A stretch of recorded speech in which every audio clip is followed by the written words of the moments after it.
नमस्ते India, promise थोड़े ज्यादा का। और अब वक्त हुआ है न्यूज मेकर का। मिडिल ईस्ट में इस वक्त एक बड़ी जंग के आसार हैं। इजराइल और ईरान ने एक दूसरे पर बड़े वार किए हैं। आखिर क्या इजराइल के पीएम नेतन्याहू ने बड़े युद्ध का निर्णय लिया है? देखते हैं हमारा आज का special show news maker.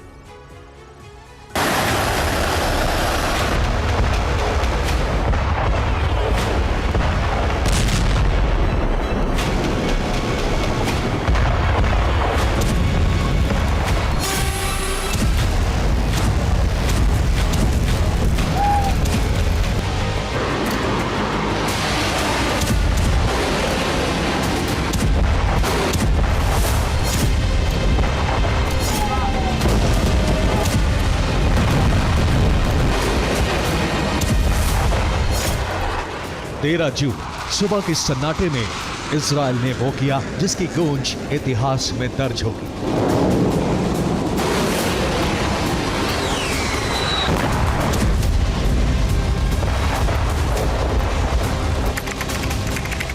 Code name operation rising line.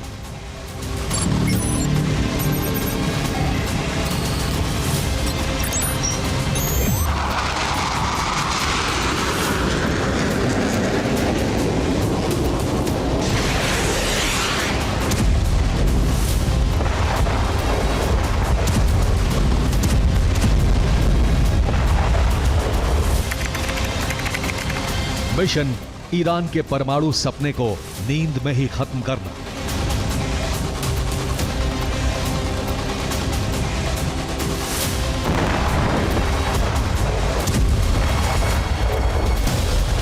दो 200 से ज्यादा फाइटर जेट्स, तेज रफ्तार ड्रोन और एक गुप्त आदेश। पहले हमला फिर सूचना।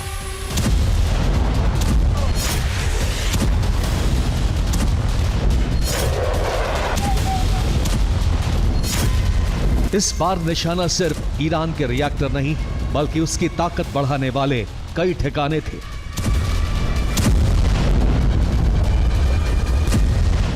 जिनमें नतान्स की यूरेनियम फैक्ट्री, इस्फहान का बैलिस्टिक बेस,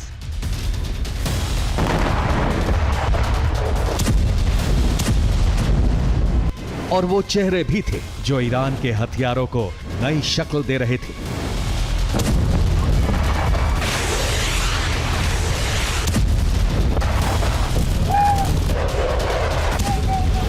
हवा में गरजते हुए इजरायली जेट पहुंचे तेहरान की छाती तक।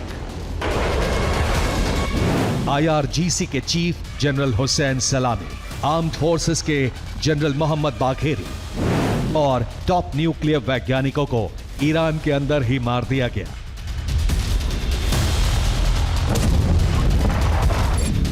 मोसाद ने पहले ही ईरान की मिसाइल शील्ड को अंधा और बहरा कर दिया था। फिर आया वो प्रहार जो इतिहास में बिगिन डॉक्ट्रिन का अंतिम रूप बन गया।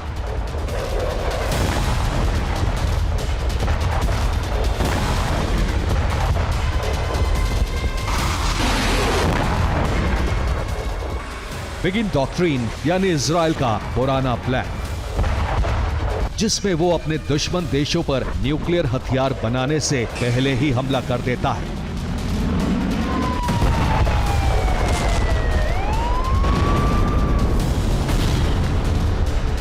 अमेरिका और इजराइल चाहते हैं कि ईरान पूरी तरह से अपनी परमाणु महत्वाकांक्षा जो है छोड़ दे, उसका परमाणु निरस्त्रीकरण किया जाए, लेकिन ईरान इसके लिए तैयार नहीं था।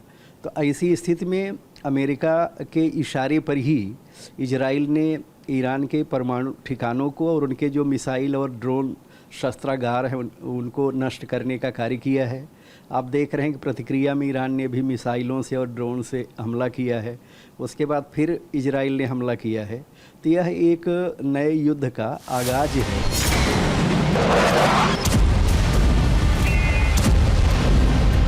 ईरान की संसद ने इसे खुला युद्ध बताया। आयतुल्लाह ने कहा, अब इजराइल की कहानी हम लिखेंगे। कुछ ही घंटों में तेहरान ने 100 से ज्यादा ड्रोन छोड़े।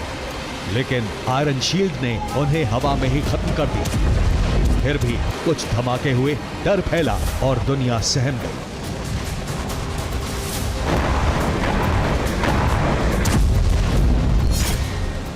ईरान का परमाणु कार्यक्रम इजराइल के लिए एक बहुत बड़ा सिरदर्द और खतरा है। इजराइल ने सटीक हमला किया और पूरी दुनिया को बताया। हमला सटीक भी इतना कि ईरान की राजधानी में इमारत में ठीक उसी मंजिल पर मिसाइल से निशाना लगाया गया जहां हाई प्रोफाइल टारगेट थे।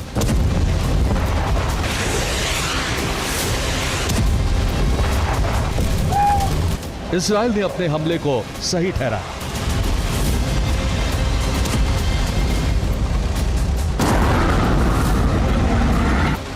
प्रधानमंत्री बेंजामिन नेतन्याहू ने खुद एक रिकॉर्डेड मैसेज में बताया कि आखिर क्यों ईरान पर हमला किया गया।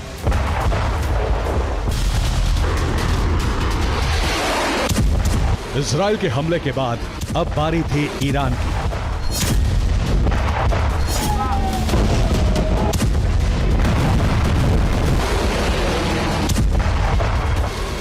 और उसने भी बिना देर किए जवाब दिया। तेहरान से दागी गई मिसाइलें सीधे तेल अवीव की ओर बढ़ी, जिनमें से कुछ इजरायली एयर डिफेंस ने इंटरसेप्ट की, लेकिन कई धमाके सुने भी गए। हमला सीमित था, लेकिन निशाना साफ था। ईरान ये बताना चाहता था कि वो सिर्फ सहने वाला नहीं, जवाब देने की ताकत भी रखता है। इस पलटवार ने एक और बात साफ कर दी, बाजी अब एक तरफा नहीं रही।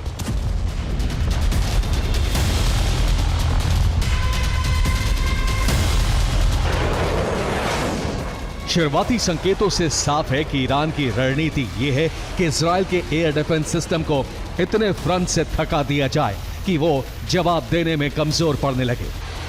चाहे हूती विद्रोहियों के जरिए रेड सी में तनाव बढ़ाना हो, लेबनान के हिजबुल्लाह से रॉकेट फायर कराना हो, या सीरिया से मोर्चा खोलना, ईरान अपने हर मोहरे को अब मैदान में उतार चुका है। युद्ध अब शतरंज की चालों से बढ़कर आमने सामने की लड़ाई बनता जा रहा है।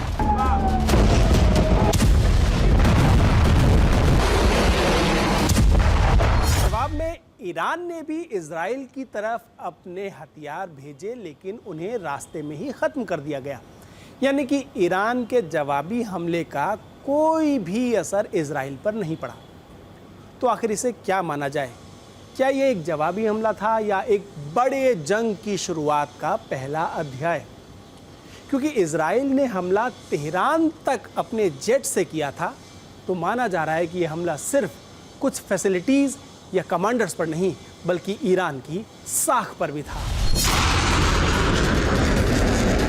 इस हमले में सबसे खास बात यह है कि इजराइल ने इसे किसी मिलिट्री ऑपरेशन की तरह नहीं, एक युद्ध की तरह अंजाम दिया। उसके निशाने पर चुन चुनकर ईरान की सैन्य लीडरशिप थी। हमले में बाकायदा लड़ाकू विमान, मिसाइल और ड्रोन शामिल थे, और निशाना ईरान की न्यूक्लियर साइट्स थी। न्यूक्लियर कार्यक्रम में शामिल वैज्ञानिक थे, और इजराइल का संदेश था कि उसकी हद में ईरान का हर कोना है। उसकी नजर ईरान के हर बड़े सैन्य प्लान पर है, और वो उनका खात्मा करने के लिए तैयार है। किसी भी देश की राजधानी पर हमले का मतलब होता है पूरी दुनिया को संदेश देना कि कोई भी कोना पहुंच से दूर नहीं है। और ये पहली बार नहीं है जब तेहरान तक इजराइल के हाथ पहुंचे हों। इससे पहले भी इजराइल छुपे हुए और जाहिर हमलों से तेहरान को हिला चुका है। 2010 से 2012 के बीच ईरान के परमाणु वैज्ञानिकों को निशाना बनाया गया। डॉक्टर मुस्तफा अहमदी को मोटरसाइकिल सवार शूटर ने मार गिराया, तो डॉक्टर दरियुश रिजाई को कार बम से ठिकाने लगाया गया। माजिद शहरियारी और अली मोहम्मदी की कार पर मैग्नेटिक बम लगाया गया, तो साल 2018 में मोसाद के एक सुपर मिशन में उसके एजेंट्स ने 6 घंटे में 50,000 से ज्यादा दस्तावेज और हार्ड ड्राइव चुराए, वहां लगे सीसीटीवी को नाकाम किया और डेटा देश से बाहर भेज दिया। इजरायली पीएम नेतन्याहू ने उस डेटा को दुनिया के सामने दिखाया। साल 2020 में अमेरिका ने एक मिसाइल अटैक में जनरल कासिम सुलेमानी को मार गिराया। इसमें भी इजरायल की भूमिका बताई जाती है। अमेरिका को रियल टाइम मूवमेंट की जानकारी देने में मोसाद ने डेटा दिया था। साल 2022 में ईरान ने दावा किया कि उस पर साइबर हमले हुए और उसकी मिलिट्री फैक्ट्री में विस्फोट भी किया गया। इसमें ड्रोन और सबोटाज दोनों का शक जताया गया।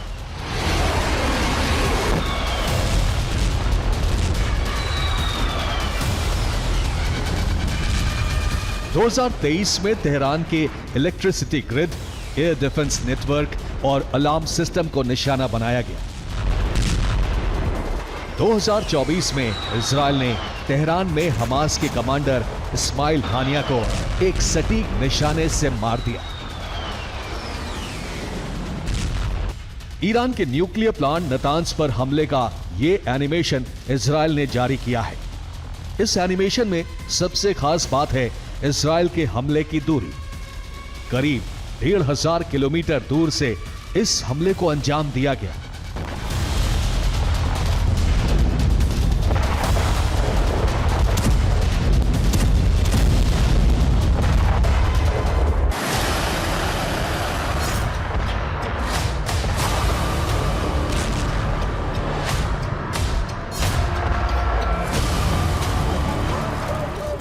यही वजह है कि इजरायल ने एक बार नहीं बल्कि बैक टू बैक कई हमले किए और ईरान देखता रह गया, चुप, बेहाल, बेबस।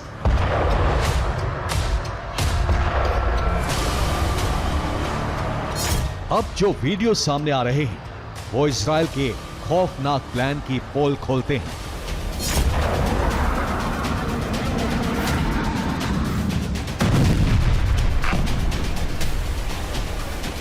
इस फुटेज में दिखते हैं मोसाद के एजेंट प्रिसिशन गाइडेड हथियार तैनात करते हुए।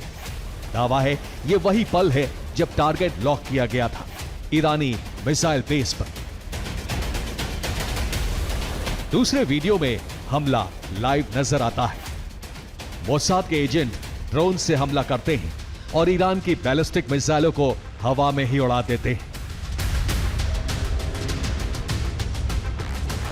हैरानी की बात है कि ये ड्रोन ईरान की जमीन से ही दागे गए थे। इस वीडियो में ईरान के रडार सिस्टम को तबाह होते देखा जा सकता है, वो भी बिना किसी जवाब के।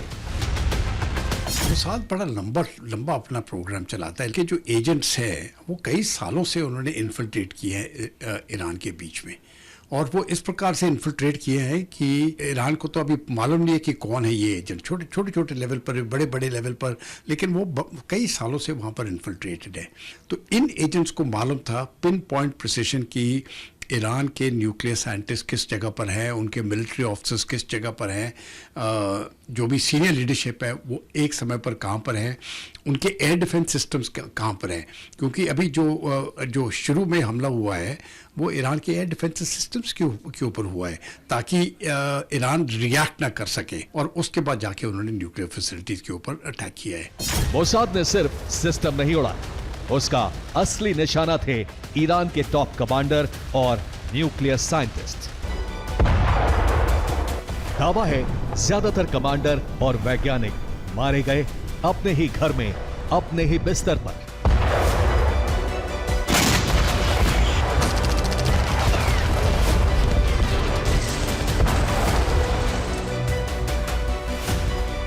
मोसाद की स्ट्राइक दो तरह से हुई। अपार्टमेंट के अंदर घुसकर close range execution target, apartment पर सटीक ड्रोन हमला, ईरानी कमांडर का घर। इस तस्वीर में साफ देखा जा सकता है पूरी इमारत सलामत है, लेकिन टॉप फ्लोर का वही अपार्टमेंट जलकर राख हो चुका है।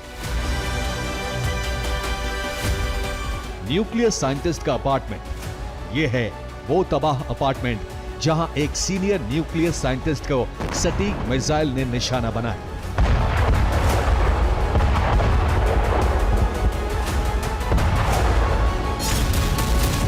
मोसाद के इस ऑपरेशन में 20 ईरानी कमांडर, 6 न्यूक्लियर साइंटिस्ट मारे जा चुके हैं। इनमें शामिल हैं ईरान की सेना के टॉप 4 कमांडर और वो 3 साइंटिस्ट जो ईरान के बम प्रोजेक्ट के मास्टरमाइंड माने जाते थे। यानी हमला सिर्फ बॉडी पर नहीं, ब्रेन पर हुआ है।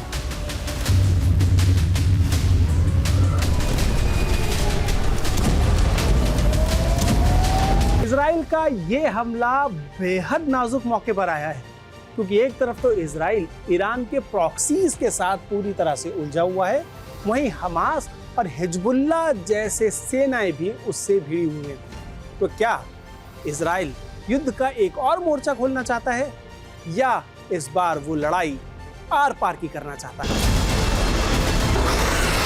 ईरान जंग लड़ रहा है, मगर सवाल यह है कि क्या वो अकेला है?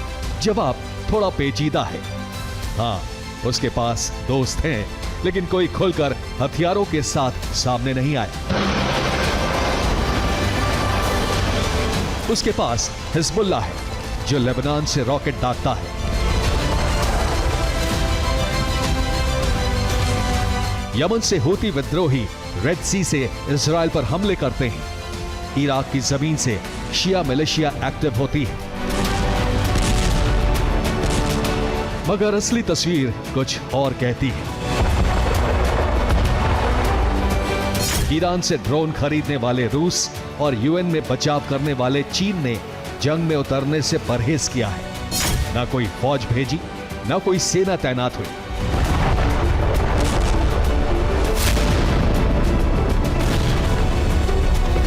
ईरान के साथ लड़ने वाले हैं, लेकिन लड़ाई में उतरने वाले नहीं। आवाजें कई हैं, लेकिन कंधे पर बंदूक रखने वाला कोई नहीं।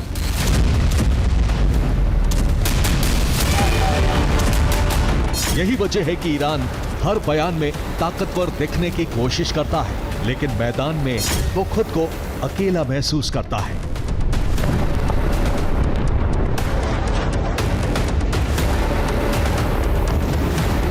एक ऐसी जंग जिसमें दोस्त सिर्फ बयानों के साथ है और दुश्मन सीधा जेट, ड्रोन और मिसाइल लेकर आया है। देखिए, ईरान के साथ जो है सबसे बड़ा देश रूस ही है, लेकिन रूस की समस्या क्या है कि वह युद्ध में फंसा हुआ है। चीन जो है उसको हथियार देने का कार्य कर सकता है, लेकिन साथ में नहीं आएगा। ईरान के साथ जो है यमन के हूती विद्रोही हैं, हिजबुल्लाह है, सीरिया के कुछ लड़ाके हैं और हमास है। चूँकि इजराइल इन सारे संगठनों को पहले ही काफ़ी कमज़ोर कर चुका है, तो इसी स्थिति में ईरान के साथ कोई शक्तिशाली देश आने वाला नहीं है। सऊदी अरब वगैरह ने इस हमले का विरोध किया है, लेकिन मुझे नहीं लगता कि सऊदी अरब हो, पाकिस्तान हो, तुर्की हो, कोई भी देश ईरान के साथ खुलकर खड़ा होगा। यह बहुत मुश्किल है। 1979 में ईरान में इस्लामिक क्रांति के बाद मिडिल ईस्ट की सारी राजनीति बदल गई। ईरान और इजराइल तो एक दूसरे को खत्म करने की धमकी तक दे रहे थे, लेकिन अब लगता है कि इस मिडिल ईस्ट की पॉलिटिक्स में सबसे बड़ा मोड़ आ गया है। और कोई हैरानी की बात नहीं जो हमेशा से डिस्टर्ब रहने वाले मिडिल ईस्ट में एक बड़ी जंग फिर शुरू हो जाए।